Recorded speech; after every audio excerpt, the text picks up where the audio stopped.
Blackstone on tour.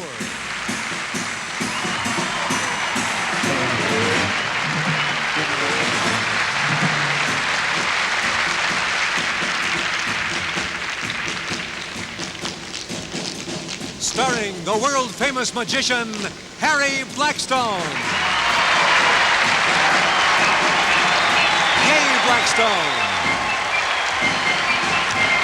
And the Blackstone Dancers.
Gentlemen, the world's foremost magician, Harry Blackstone.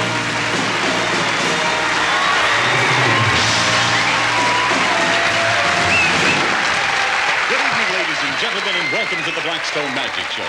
We're delighted that tonight's performance is being recorded for the home box office audience. And may we tell you at home that what you're going to see is exactly what those folks who are here in the Seattle Opera House will see as they see our performance. No trick photography, just an evening of tricks and illusions. Maestro, may we present a magical tribute to this great land of ours. Ladies and gentlemen, Magic for America.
The flag of our country.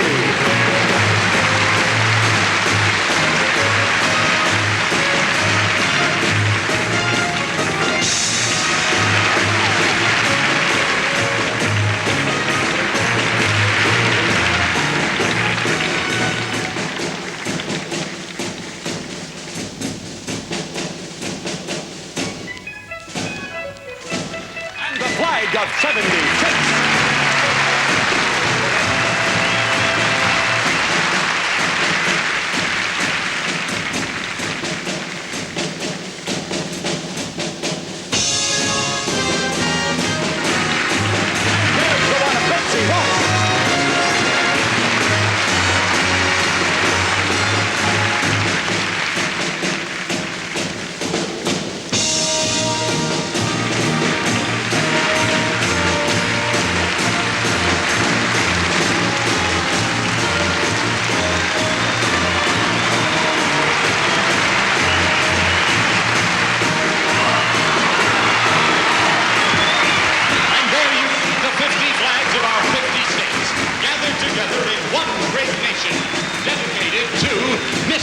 liberty.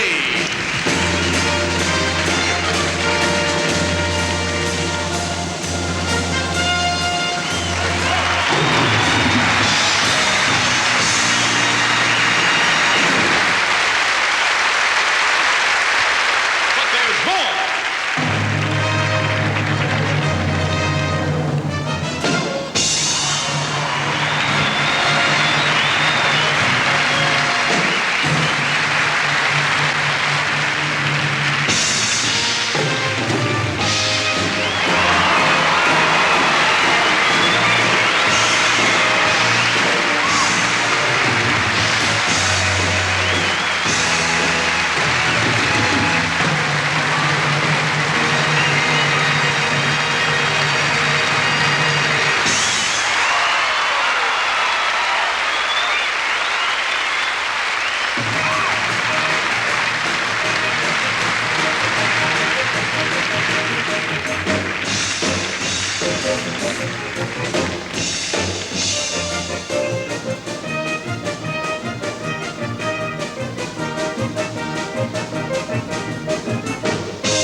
Mister. Excuse me, fella. Huh. I don't recognize him. Do you know him? He's what? He's one of the local magicians. Oh, really? What's his name? Murphy? Merlin. Oh, I've heard that name. Where's he from? Camelot? Sounds like the rest of the town is here. I don't know about you folks, but I think he looked a little overdressed for the occasion. At this time, I would like to borrow a gentleman's handkerchief. In fact, I'd like to borrow a white handkerchief and one that's still folded, if you please. A gentleman's handkerchief, if you please. Piece of cloth about that square? Surely they use them in this town, they use them in others. A gentleman's handkerchief. Ah, there's one, sir. That's the best you have to offer? Oh, all right. Clean but unbowed. This is your handkerchief, sir. I mean, it's all paid for.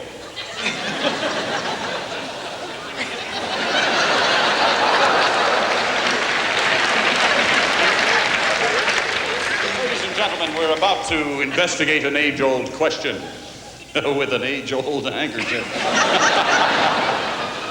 The question before us, sir, is when is a knot not a knot? And the answer?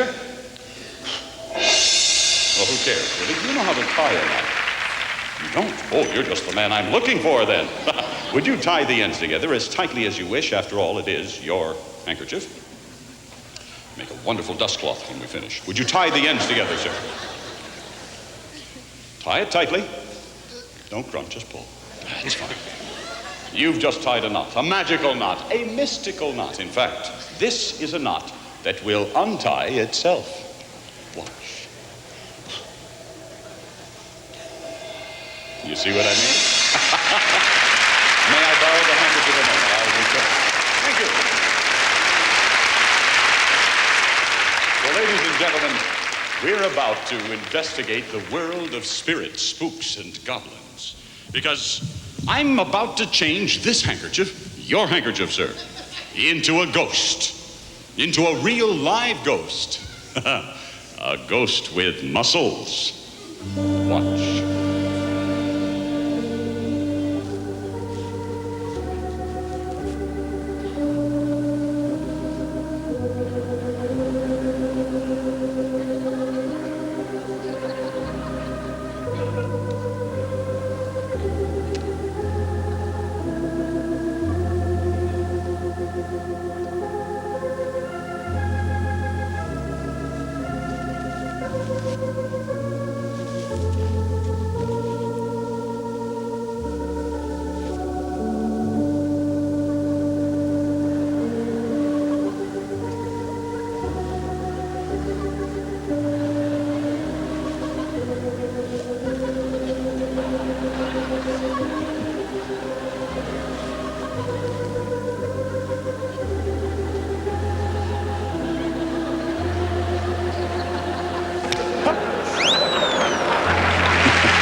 Whoosh.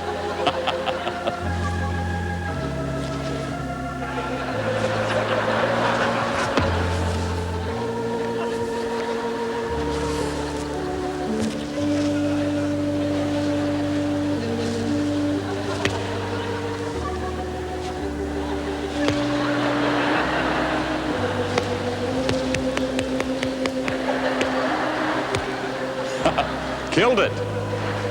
You know, when you kill a spirit, the first thing you... Uh-oh.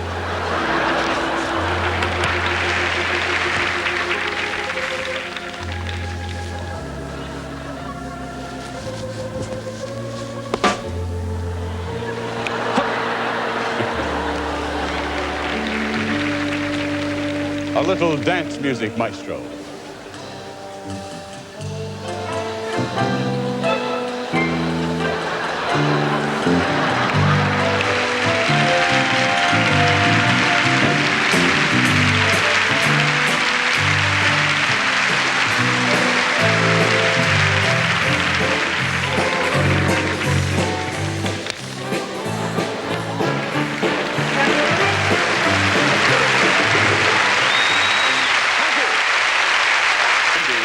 You know, this little bunny is at this moment enjoying its debut in show business. Its very first performance right here in the Seattle Opera House, its debut. But it's not only its first performance, it's its last. Why? Because I'm going to give this rabbit away to one of the children in the audience. In fact, I'm going to give this rabbit to the first boy or girl in our audience that says, I. No, the first one that says, I. Who said I? Who said it first? Who said it last? Then you're out. No, it sounded to me like it was that young lady right back over there. You think so? Is it all right for her to have the rabbit? It is all right, sweetheart. Here's the rabbit for you. You can... Oh, you would take my rabbit, wouldn't you? No, oh, you're one of those, are you? no. Oh, yes. I saw you reach up there. You think I'm going to just give it away to just anybody, but I won't give it away unless I get to know you a little better. However, I will promise you this, my dear. What is your first name? Tracy. Tracy? Tracy, that's the same name as my youngest daughter, Tracy. You're not... No, you're not. No. Well, Tracy, my love, it's nice to have met you. I give you this rabbit. Take good care of it. Oh, I'm sorry. Did you get any on you?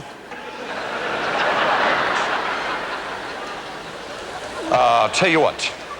You know, bunny toes can be very sharp. Perhaps it would be easier if you take it back to your seat if it's wrapped up a little bit or a piece of paper under it. That's fine. Michael, would you bring me out a piece of paper over here? And if you would, dear, you may take this back to your seat if you would. We'll wrap it up right here. Would you hold the corner of the paper right over there? No, that corner there on that side. I'll hold it on this side here. You take it right there, just like that. You have it? Hold it there. Don't let it drop on the floor. Thank you so much, Tracy. And watch your step on the... Oh, wait a minute. Oh, my goodness. Oh, you've done it. Oh, Tracy, I didn't think you would do that. What? Don't you realize what you just did? You don't. You just squeezed that rabbit. I didn't know. You did too. I saw you. You are a rabbit squeezer. Oh, yes, you are. Why, you just squeezed that rabbit so tight, it turned into a box of chocolate candies.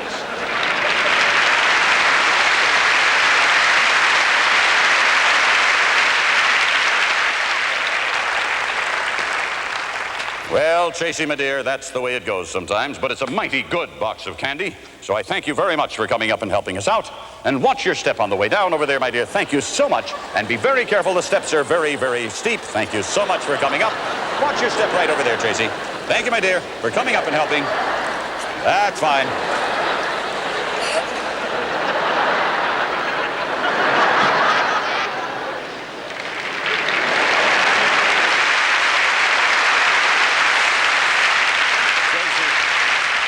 I've been teasing you just a little bit there, and I apologize for teasing you, but I enjoy it so much with the youngsters. You see, I'm the father not only of another little girl named Tracy, but I have 4 children.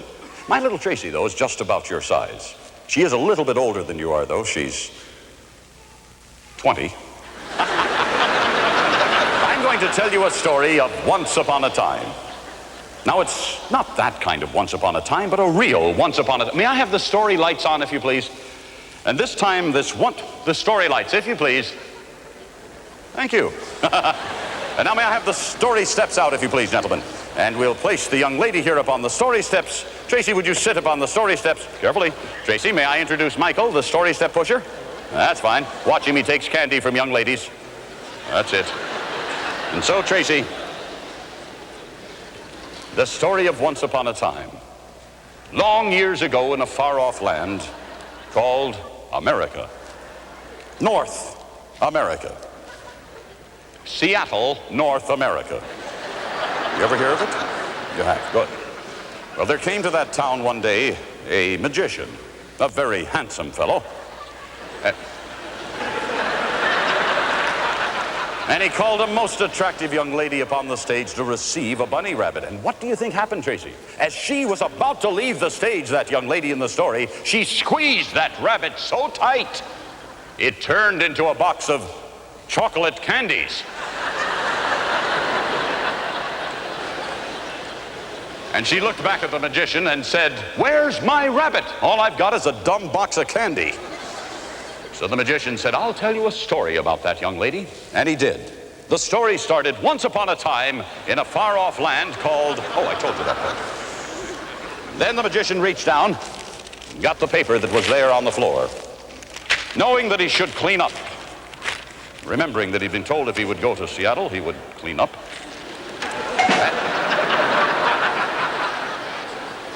Then the young lady sat upon the steps, and the magician said to her, "Move over a little bit and I'll sit down next to you." And she did. And as they were sitting there together, the magician took the piece of paper and rolled it into a ball. And as he did so, he said to her, "I'll make for you a paper rabbit. Would you like a paper mache rabbit?" You know what paper mache is? That's when you take paper like this and you mache it. Well, he began to make a papier-mâché rabbit, beginning with the tail of the rabbit. And he said to the young lady, this is the tail of a rabbit." Kind of a sad tale, isn't it? And then he began to make ears upon the rabbit. And as he did so, he said to the young lady, "Would you like long or short ears upon your rabbit?" And do you know what she said? Short. So he then made short ears. He made first one short ear, which he did like that. Then he made a second short ear, like that. Then he made a face and a body until he found in the paper between the ears a real live bunny.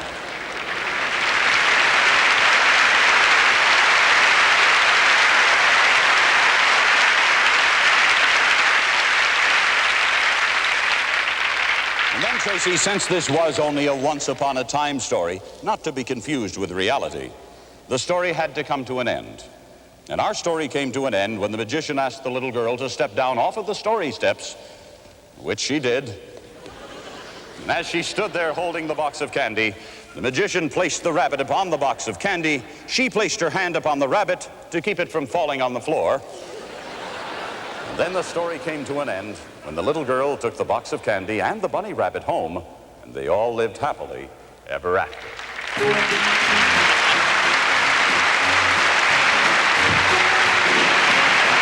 All right, Tracy.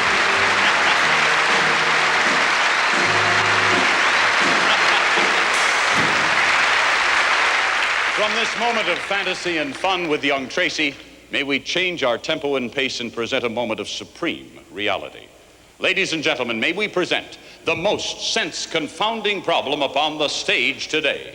Ladies and gentlemen, the buzzsaw.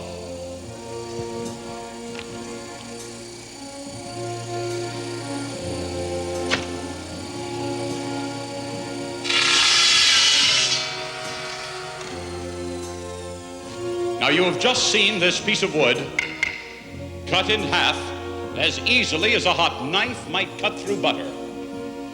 Because this blade, this 36-inch solid steel lumber saw blade, is made of the finest, sharpest, tempered steel.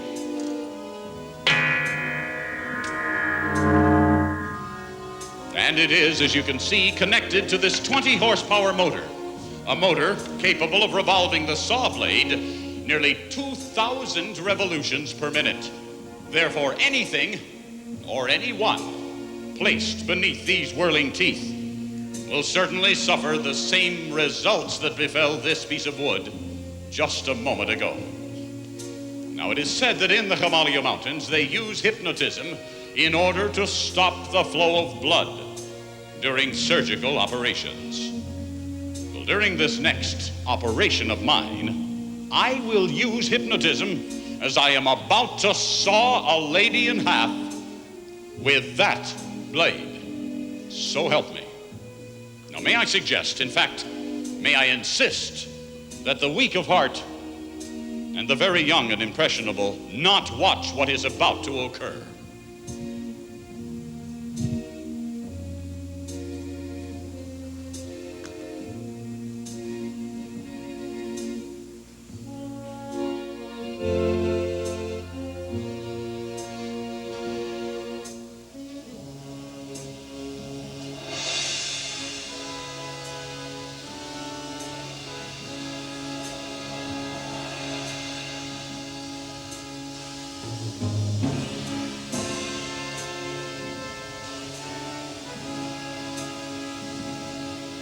Our piece of wood I place into this metal holder. And then, placing it underneath the lady, I want you to see what the saw does to it.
Who got shot?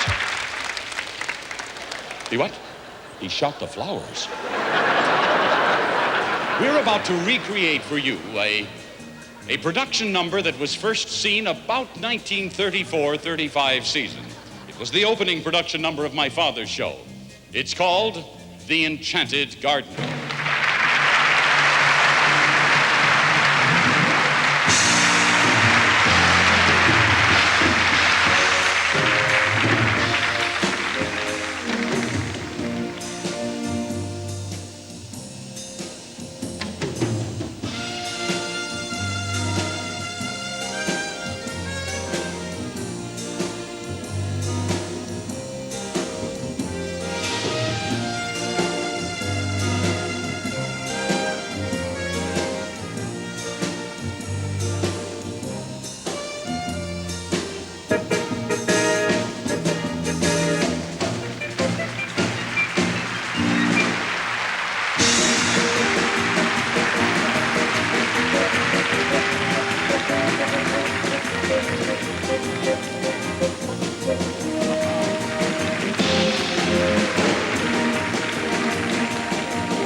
How many of you here with us this evening believe that the phenomenon known as extrasensory perception is possible? How many of you here believe that ESP does in fact exist? May I see a show of hands?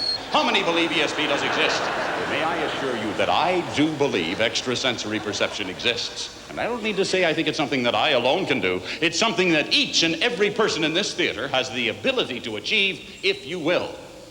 May I demonstrate by inviting a half dozen or so of the adult gentlemen to join me here on the stage for one rather unique experiment in nonverbal communication. The gentleman over there, Milton, a little go-getter music while they're coming up and helping us out. How about you, sir? Come on up and have some fun. Sure, come on. Nice looking. I think we have enough.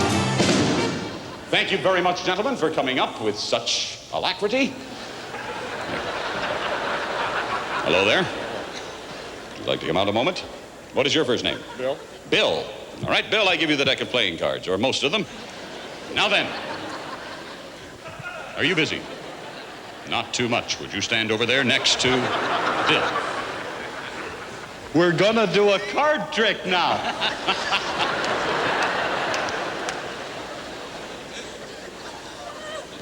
Would you step forward right there, sir, onto that spot on the floor? Excuse me. No, you see that spot right there?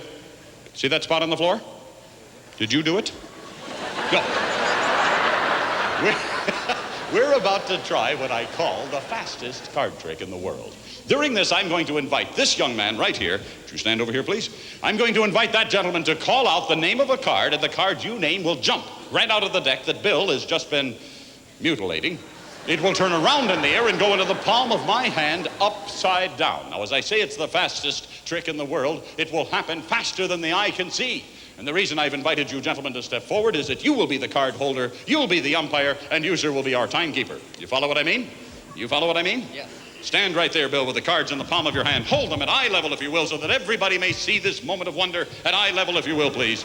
My eye level, Bill. That's fine. Hold them very still and do not, under any circumstances, move the hand, unless, of course, we're all asked to evacuate the building. All right, now, into the palm of my hand. Name any card you wish. Out loud. Name it. Ace of Hearts. Wrong. No, Ace of Hearts is the one you want. That's the one we'll use. Right into the palm of my hand. Let's see how long it takes. Time me. See how long it takes to find the Ace of Hearts. Look at your watch. A little drum roll. If you... Wait a minute. What's the matter? What's the problem? Wait a minute. What do you mean? You don't have a watch. Would you know it? The only guy in the room without a watch. I pick him for a timekeeper. I just picked a timekeeper without a watch. You what? I had one. You had one? What do you mean you had one? You had one when? I had one sitting in that line. You had one standing in that line? You... Don't let anybody out of the exit signs back there. He's lost his watch. Turns out he lost it. Maybe you put it in your pocket when you were washing your hands. Huh? Oh, you don't wash your hands. Huh? I see. All right, well, check in your side pocket. Look way down on the side there. Can't seem to find his watch anywhere. Not there either? Oh, that's too bad. I'll tell you what. Look in your back pocket there. See if you can find it there in the back. Not there? Well, can't find it anywhere.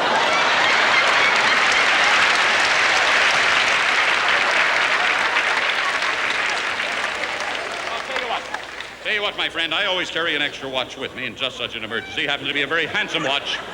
This is a... I've never seen one of these before. It's a one-jewel watch. What is your first name? Paul. Well, it must be yours. And inscription right here on the back. Was this a gift? I see. Well, inscription right here. It says, "To Paul, with love, from all the guys." Paul turns out to be kinky.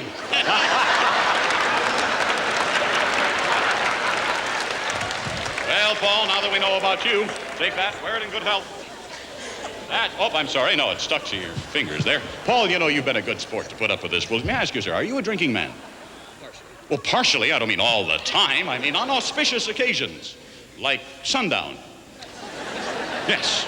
Well, whenever anybody's been as nice as you've been to come up and put up with this foolishness, we'd like for them to go home and have a little belt on the house, and I found that one around your waist.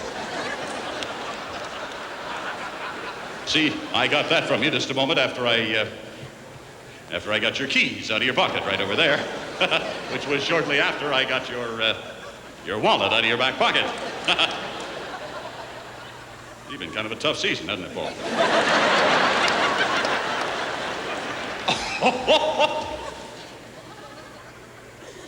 Really? Do they know? No one knows? Oh, gee. In all the years I've done this, the first time I ever dipped a narc.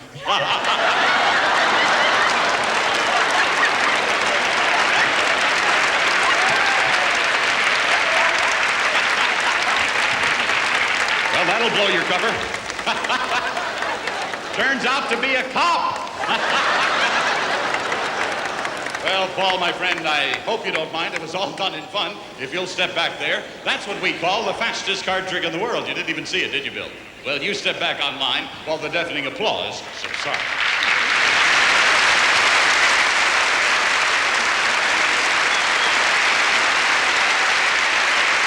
Thank you very much, and let's thank all of these gentlemen for coming up and having a nice big hand for them.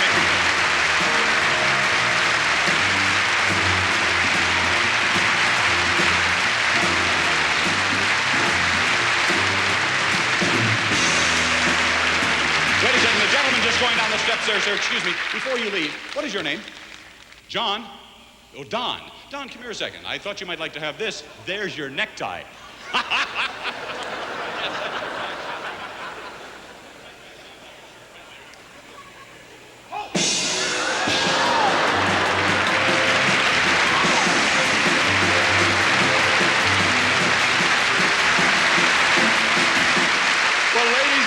There's a man who now knows he doesn't have to go to Las Vegas to lose his shirt.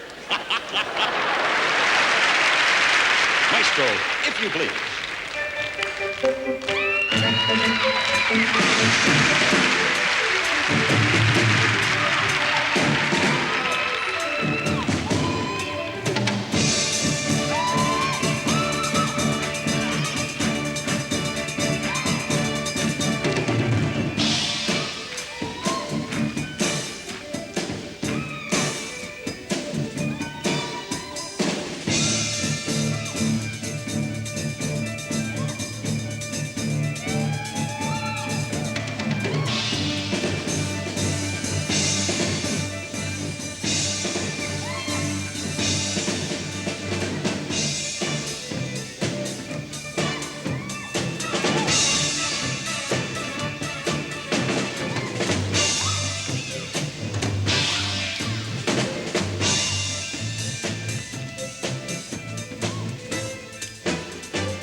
gentlemen, now it's time to join us in a circus of mysteries. Maestro, if you please.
Ladies and gentlemen, may we present Misty, 6,500 pounds of pachydermic prestidigitation.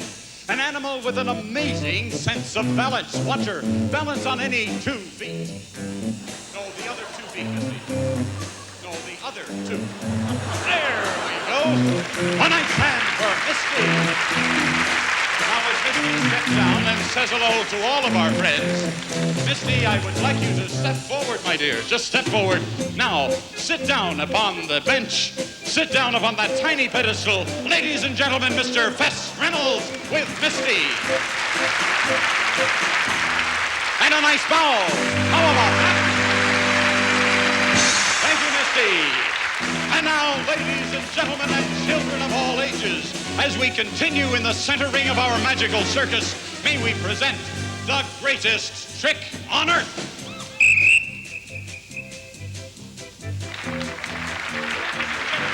As we present this part of our circus performance, I would like to once again present this young lady whom you've met on several occasions. As you step into the audience, my dear, I would like one of the gentlemen, perhaps the gentleman on the end of the second row right there, sir. Would you mind standing a moment and look at this young lady? Look at her and tell me, sir, would you recognize her if you ever saw her again? You think so? Have you ever seen or spoken to this young lady before this moment? You'd rather not answer, I see. Do you have a personal item that you would loan her for a moment or two? A personal item that will serve as a means of identification? Perhaps a set of keys, house keys, car keys, something of that type. Something that is unquestionably yours. She will, more than likely, return them. However, may I ask you to sit down? That way, in the event he does not recognize her, he will, of course, recognize his own set of keys. If he ever sees them again. Now, ladies and gentlemen, watch the greatest trick on earth.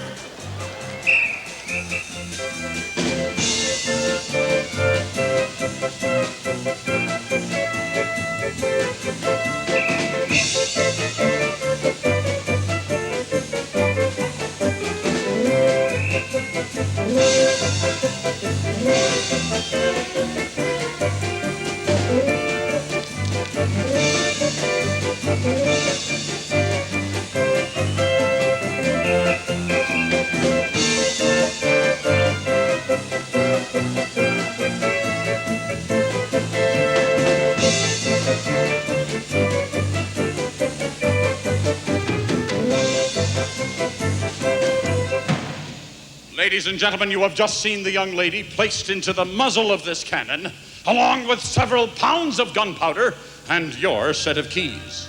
Suspended above our heads, high there in the air, is a circus trunk, a brightly colored circus trunk that has been there since we began our performance. Now, she is in the cannon, the trunk is overhead. Watch a possible impossibility.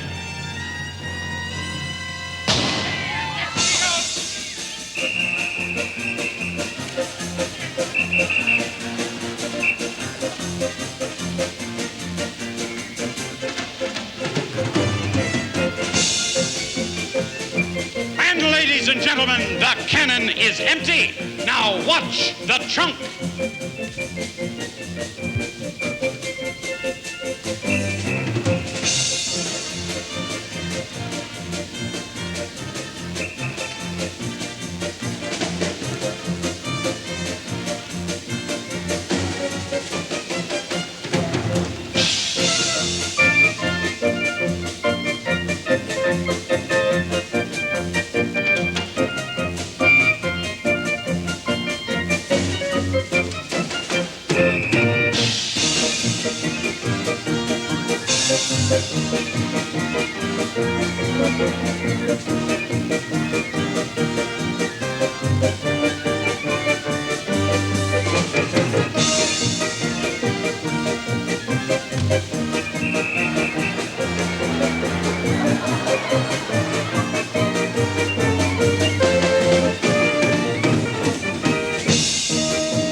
Please stand to receive your keys, sir. Are those the very same keys you gave her a moment ago? The same ones. Therefore, that is the same young lady on a trip through space. The greatest trip on Earth. And thank you.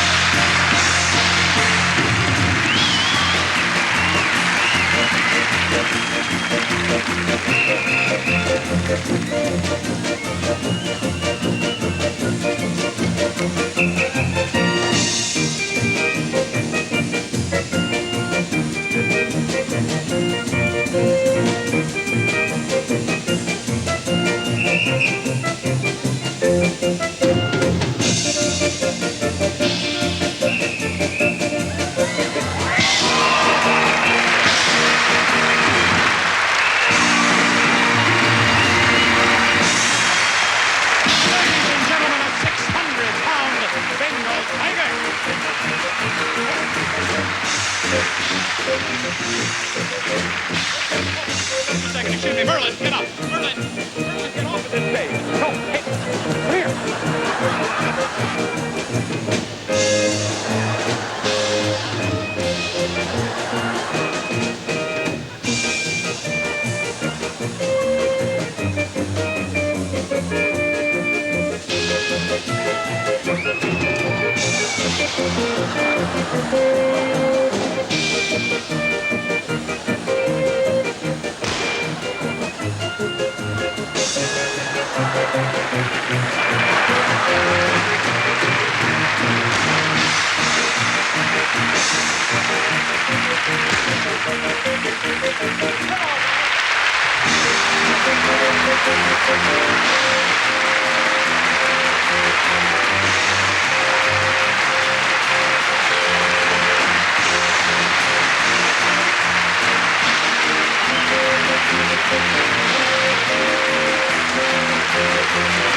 Ladies and gentlemen, please would you join me in thanking this wonderful orchestra under the direction of Mr. Milton Setzer of New York. Milton, take a bow. Thank you, ladies and gentlemen. God bless you all. Hope you enjoyed the performance. Hope to see you again in the near future. Until next